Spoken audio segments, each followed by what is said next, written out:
Hello నమస్తే అండి, welcome back voice of అమలు. నేను మీ విజయలక్ష్మి అండి. ఈరోజైతే సూపర్గా ఉండే మటన్ బిర్యానీ అయితే మీకు నేను చేసి చూపిస్తానండి. అద్దరిపోయే టేస్ట్ ఉంది, చూసారు కదా. దాంట్లో చక్కగా జీడిపప్పులతో నేను గార్నిష్ చేశాను. దానికోసం అయితే ఒక 4 ఉల్లిపాయలు తీసుకొని ఈ విధంగా సన్నగా పొడుగ్గా అలా కోసుకొని మనం పలావ్లోకి వేస్తాం కదండి ఉల్లిపాయలు. డెకరేషన్కి కానీ అట్లా వేసుకున్నప్పుడు మీరు ఈ విధంగా ఉల్లిపాయల్ని చక్కగా కోసి వేయించుకోండి. నేను ఎప్పుడైతే 4 ఉల్లిపాయలు చాప్ చేసుకుంటున్నానండి. ఇప్పుడైతే వేసాను.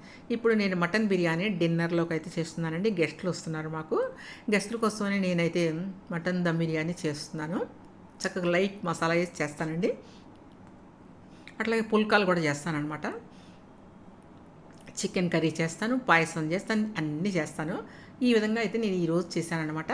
ఇదిగోండి, ఇప్పుడు ఉల్లిపాయలు మనం ఈ విధంగా వేయించేసుకొని ఒక పాన్ తీసుకొని దాంట్లో ఆయిల్ పోసుకొని ఇలా వేయించుకొని పక్కన పెట్టుకోండి. మరీ మాడనివ్వకండి, మరీ మాడితే నల్లగా అయిపోతే టేస్ట్ పోతుంది. కాబట్టి కొంచెం తెల్లగా ఉన్నప్పుడు తీసేసేయండి.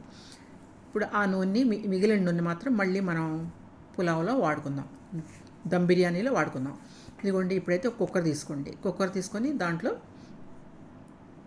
7 టేబుల్ స్పూన్ల నెయ్యి వేసుకోండి. 3 టేబుల్ స్పూన్ల ఇదిగోండి, మనం మిగిలిన ఆయిల్ ఒక 3 టేబుల్ స్పూన్లు ఉందండి. మొత్తం కలిపి 10 టేబుల్ స్పూన్ వరకు కూడా నేనైతే ఈ విధంగా వేసాను అనమాట. 7 టేబుల్ స్పూన్ నెయ్యి వేసాను, 3 టేబుల్ స్పూన్ ఆ మిగిలిన ఆయిల్ వేసాను అనమాట.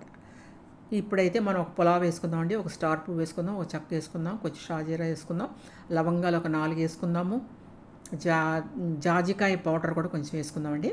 జాజికాయ పౌడర్, కొంచెం సోంపు కూడా వేసుకుందామండి. మరాఠీ మొగ్గు కూడా ఒకటి వేసుకుందాం. ఇట్లా వీటిలన్నిటిని కూడా మసాలా దినుసులు మీకు తెలుసు కదా, ఇవన్నీ వేసుకుందాం అండి. వేసుకొని వేగిన తర్వాత 2 ఉల్లిపాయలు తీసుకొని ఇట్లా వేయించి పక్కన పెట్టుకుందాం. వేయించి పెట్టుకొని మనం పచ్చిమిరకాయలు సార్ గుర్తు పెట్టుకోండి, నేను చెప్పేది దీంట్లో కారం పచ్చిమిరకాయలు మాత్రమే. కాబట్టి నేను ఒక 12 పచ్చిమిరకాయలు, డజన్ పచ్చిమిరకాయలు మాత్రం వేసేసాను అనమాట. మీకు మటన్లోకి అన్నంలోకి మొత్తానికి స్పైసీ కావాలి కాబట్టి వేసాను. అట్లా వేసేసి కొంచెం పుదీనా, కొంచెం కొత్తిమీర కూడా వేసుకోండి. ఇప్పుడైతే మీరు అల్లం వెల్లుల్లి పేస్ట్ ఎంత వేస్తారంటే 4 టేబుల్ స్పూన్ వరకు ఫుల్ వేయండి. మన మటన్ వచ్చేసి కేజీన్నర మటన్ అనమాట. కేజీన్నర మటన్ని మనం క్లీన్ చేసి పక్కన పెట్టుకున్నాము. కేజీన్నర మటన్కి గాను కేజీ బియ్యం వేస్తాం. అప్పుడు 2.5 కేజీలు అయింది. ఈ 2.5 కేజీలకి మనం 4 టేబుల్ స్పూన్ ఫుల్గా అయితే మనం వేస్తున్నాం. మనం తినేది డిన్నర్ కాబట్టి మనం కొంచెం మసాలాస్ లెస్గానే తింటే బాగుంటుందండి. ఇదిగోండి, కొత్తిమీర పుదీనా కూడా ఈ టైంలో వేసాను. టమాటాలు ఒక 4 టమాటాలు కూడా వేసేసుకున్నాను. ఇప్పుడు మొత్తాన్ని కూడా మీరు టమాటాలు మెత్తబడే వరకే వేగనివ్వండి. ధనియాల పౌడర్ కూడా 2.5 లేకపోతే 3 టేబుల్ స్పూన్ వరకు వేసుకోండి. ధనియాల పౌడర్ అనేది మస్ట్ అండ్ షుడ్గా ఉండాలి ఈ దమ్ బిర్యానీకి. 3 టేబుల్ స్పూన్ వరకు ఫుల్ వేసేసానండి నేను. మీరు కూడా ఫుల్గా వేసేసేయండి. పసుపు కొంచెం వేసుకున్నామండి, ఒక 1/2 స్పూన్ వరకు. పావు స్పూన్ కానీ 1/2 స్పూన్ కానీ మీ ఇష్టం వచ్చినట్టు పసుపు వేసుకోవచ్చండి. ఈ విధంగా టమాటాల మీద పై తోలు కూడా వరకు మెత్తగా అయ్యే వరకు కూడా వేగనివ్వండి. వేగిన తర్వాత ఒక 300 గ్రాములు కర్డ్ వేసుకోండి, పెరుగు. ఇదిగోండి, ఈ విధంగా పెరుగు వేసుకొని చాలా బాగుంటుందండి. మన ముస్లిం సోదరులు చేస్తారు కదా, వాళ్ళ టేస్ట్ ఎలా ఉంటుంది అందరికీ నచ్చుతుంది కదా. ఇంకా దానికంటే ఎక్కువే ఉంటుందండి. ఇది చాలా సూపర్ టేస్ట్గా ఉంటుంది. మీరందరూ ఫాలో అవ్వచ్చండి. ఎవరైనా తిన్నవాళ్ళు ఎవరైనా శబాష్ అంటారండి, అంత బాగుంటుంది. ఇప్పుడైతే మొత్తం వేగిన తర్వాత ఇది కేజీన్నర మటన్. పెద్ద ముక్కలు కాదు, చిన్న ముక్కలు కాదు, చూసారా ఆ సైజు ముక్కలు. ఆ సైజు ముక్కలు కొట్టించి దాంట్లో మనం మసాలాలో వేసేసాం. ఇప్పుడు మనం దీంట్లో ఎటువంటి మ్యాగ్నేషన్ లేదండి, ఏం లేదు, ఉట్టి మటన్ మాత్రమే వేసాం. అప్పుడే అద్భుతమైన అన్నంలో అది ఉడికినప్పుడు అద్భుతమైన టేస్ట్ చూస్తారు మీరు. ఇదిగోండి, సాల్ట్ వచ్చి 2.5 టేబుల్ స్పూన్లు వేసుకోండి. వేసుకుంటే తర్వాత మీరు సరిపోతే బియ్యం వేసినప్పుడు కొంచెం మీరు వేసుకోవచ్చు. మీకు మటన్కి ఎంత సరిపోతుందో అంత సాల్ట్ అయితే వేసుకోండి. ఇప్పుడైతే నేను చేసేది డిన్నర్లోకి నేను మటన్ దమ్ బిర్యానీ చేస్తున్నాను. ఈ సమయంలో పుల్కాలు కూడా డిన్నర్లో తింటారు కాబట్టి గెస్ట్లు వస్తున్నారండి. కాబట్టి నేను పుల్కాలు కూడా చేస్తున్నాను. అట్లా చికెన్ కర్రీ కూడా చేస్తానండి. చికెన్ కర్రీ చేస్తాను, పాయసం చేస్తాను, స్వీట్ చేస్తాను, ఇవన్నీ కూడా చేస్తానన్నమాట. ఈజీగా చేయొచ్చండి. ఇంట్రెస్ట్గా ఉంటే ఏదైనా మనం ఈజీగా చేసుకోవచ్చు అనమాట. ఇదిగోండి, ఈ విధంగా చక్కగా పూరీని పొంగనివ్వండి. చూసారా, మనం పిండి పిసికేటప్పుడు పావు కిలో గోధుమ పిండి తీసుకోండి, కొంచెం వాటర్ తీసుకోండి, కొంచెం సాల్ట్ వేసుకోండి, కొంచెం షుగర్ వేసుకోండి, ఒక గ్లాస్ పాలు పోసుకోండి. చక్కగా పిసుక్కొని ఈ విధంగా మీరు పుల్కాలు చేసినట్లయితే అంత బాగా పొంగుతాయి. మంచి టేస్ట్ అయితే ఉంటుందండి పుల్కా మీరు ఆ విధంగా చేసుకుంటే. ఒకేషనల్గా కానీ ఎవరైనా గెస్ట్లు వచ్చినప్పుడు కానీ స్పెషల్గా ఉండాలి మీరు అనుకుంటే, స్పెషల్గా మీరు డిన్నర్ చేసుకోవాలి అనుకుంటే ఈ విధంగా మీరు నేను చెప్పినట్టుగా మీరు గోధుమ పిండిని పిసుక్కోండి. ఇట్లా పిసుకున్న తర్వాత ఇట్లా చక్కగా పొంగే పుల్కాలు ఒక్క చుక్క ఆయిల్ కూడా వెయ్యకుండా మీరు చేసుకోవచ్చు. చూసారు కదా, నేను పిండి పిసికేటప్పుడు కూడా ఆయిల్ వేయలేదండి, పాలు పోసాను కానీ ఆయిల్ అయితే వేయలేదు. ఇట్లా మీకు ఎన్ని పుల్కాలు కావాలంటే అన్ని పుల్కాలు చేసుకోవచ్చండి. ఇక దమ్ బిర్యానీ విషయానికి వస్తే మనం కేజీన్నర మటన్ తీసుకున్నామండి. ఆ కేజీన్నర మటన్ను కూడా మీరు చక్కగా నిమ్మకాయ ఉప్పేసి క్లీన్ చేసుకొని 4-5 సార్లు క్లీన్ చేసుకున్న తర్వాత మీరు అలా పక్కన పెట్టుకోవాలండి. ఎప్పుడైనా నిమ్మకాయ కానీ ఉప్పు కానీ పిండితే మీకు చక్కగా నీసు వాసన రాకుండా ఏదైనా చేప కానీ ఏదైనా సరే ఉంటుందన్నమాట. చాలా చాలా బాగుంటుంది. కాబట్టి మీరు ఆ పద్ధతిలో అయితే చేసుకోండి. నా వీడియోని ఫస్ట్ నుంచి లాస్ట్ వరకు చూస్తే నేను ఏ విధంగా చేశానో, ఎంత టేస్ట్గా ఉంటుంది అనేది అయితే మీకు అర్థమవుతుందండి. మీరు ఇదే విధంగా ఫాలో అయ్యారనుకోండి, అద్భుతమైన మటన్.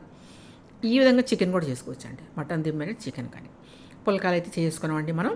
ఇప్పుడైతే మనం కుక్కర్ పెట్టుకున్నాం కదా, మనం అన్నీ వేసి కుక్కర్ మూసి 3 విజిల్స్ వచ్చే వరకు ఉంచామండి. ఇప్పుడు దాన్ని వేరే గిన్నెలోకి షిఫ్ట్ చేస్తున్నాం, ఎందుకంటే కుక్కర్లో సరిపోదు మనకి రైస్. కాబట్టి ఇట్లా ఒకలాంటి పెద్ద గిన్నెలో నేనైతే ఆ ఉడికిపోయిన ముక్కలు చూసారా, ఇక మనకి తిరుగులేదండి, ముక్క అంతా ఉడికిపోయింది. ఇప్పుడు నేను 1 కేజీ రైస్, బాస్మతి రైస్ తీసుకొని ఒక అర్ధగంట ముందు కడిగి నానబెట్టి పెట్టుకున్న బాస్మతి రైస్ని చూడండి దాంట్లో వేసేస్తున్నాను.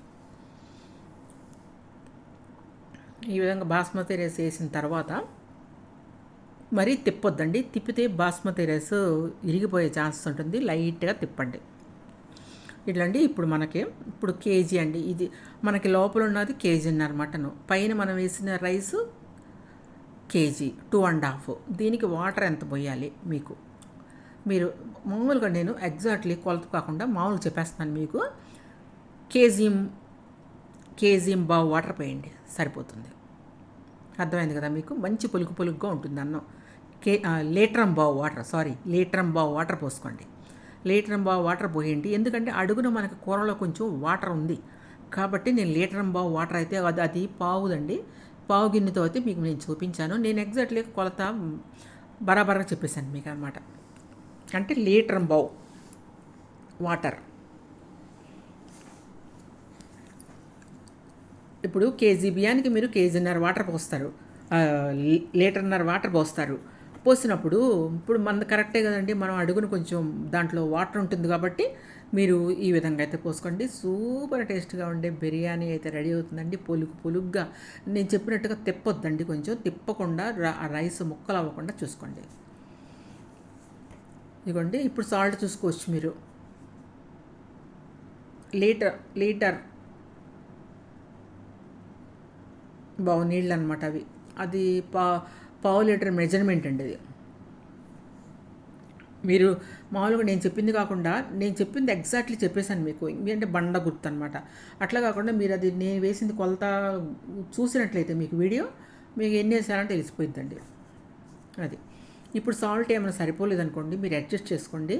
నేనైతే సాల్ట్ చాలా చాలా చాలా తక్కువ తింటాను, అందువల్ల నేను నా చేయి రావట్లేదు వేయటానికి, వేయనండి నేను ఇంకా. ఎందుకంటే చికెన్లో కూడా మనకి సాల్ట్ ఉండవు, కూరలో కూడా ఉప్పు ఉంటుంది కదా, అందువల్ల. ఇప్పుడు ఏం చేస్తారంటే కొంచెం మిల్క్ పోసుకోండి, ఒక చిన్న గ్లాస్ మిల్క్ పోసుకోండి.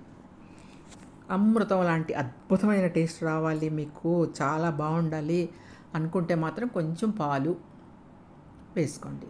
మీకు ఇష్టం ఉంటే నిమ్మకాయ కూడా ఇప్పుడు పిండుకోవచ్చండి. రైస్ ఇంకా చాలా బాగుంటుందండి. ఈ రైస్ మనకి ఇన్ని రోజులైనా 3-4 రోజులైనా తిన్నా కూడా పలావ్ చాలా బాగుంటుందండి. అంతేనండి, సాల్ట్ అండి అడ్జస్ట్ చేసుకోండి, నిమ్మకాయ పిండుకోండి. ఇలాగా మీరు చక్కగా ఇలా కొంచెం బరువు పెట్టండి. బరువు పెట్టి ఇంకా మీరు గోధుమ పిండి ఏం పెట్టాల్సిన అవసరం లేదండి, అంత హైరామ పడాల్సిన అవసరం లేదు. చక్కగా దమ్ము వచ్చేస్తుంది చూడ. కొంచెం మూత తీసి ఉడికిన తర్వాత, మూత తీసిన తర్వాత కొత్తిమీర పుదీనా వేసుకొని మనం ఉల్లిపాయలు ఉన్నాయి కదండి, వేయించిన ఉల్లిపాయలు అవి మొత్తం వేసేద్దాం. దీన్ని కొంచెం ఉల్లిపాయలు నేను ఏం చేస్తానంటే పెరుగు చట్నీలో కూడా వేస్తానండి, కమ్మగా ఉంటుంది. అంతేనండి, రెడీ అయిపోయిందండి, ఈజీగా రెడీ అయిపోయిందండి. చూసారు కదా, అద్భుతమైన మటన్ బిర్యానీ. మీరు కూడా ఈ విధంగా ట్రై చేయండి ఒక్కసారి. నా వీడియోని చూసి కొంచెం నెయ్యి అయితే పైన వేసుకోండి, జీడిపప్పులతో గార్నిష్ చేసుకోండి. ఓకేనా? అద్భుతమైన టేస్ట్. మీకు నచ్చిందా మరి? మీకు నచ్చిందని నేను అనుకుంటున్నాను. నచ్చాలి, తింటే ఇంకా నచ్చాలి. కాబట్టి మీరు ఒక్కసారి ట్రై చేయండి నేను చెప్పింది. మీ పక్కా కొలతలు, బలమైన కొలతలు మీకు నేను చెప్పానమాట. ఇదిగో చూసారు కదా నా డిన్నర్. ఇదిగోండి మనం చేసుకున్న దమ్ బిర్యానీ, చికెన్ కర్రీ, పాయసం, సగ్గుబియ్యం పాయసం, పెరుగు చట్నీ. మీకు చెప్పాను కదా, పెరుగు చట్నీలో కొంచెం వేగిన ఉల్లిపాయలు వేస్తాను నేను. గొండి పుల్కాలు, మనం చేసి పెట్టుకున్న పుల్కాలు, మటన్ దమ్ బిర్యానీ, స్వీటు. అంతేనండి, ఇది నా డిన్నర్.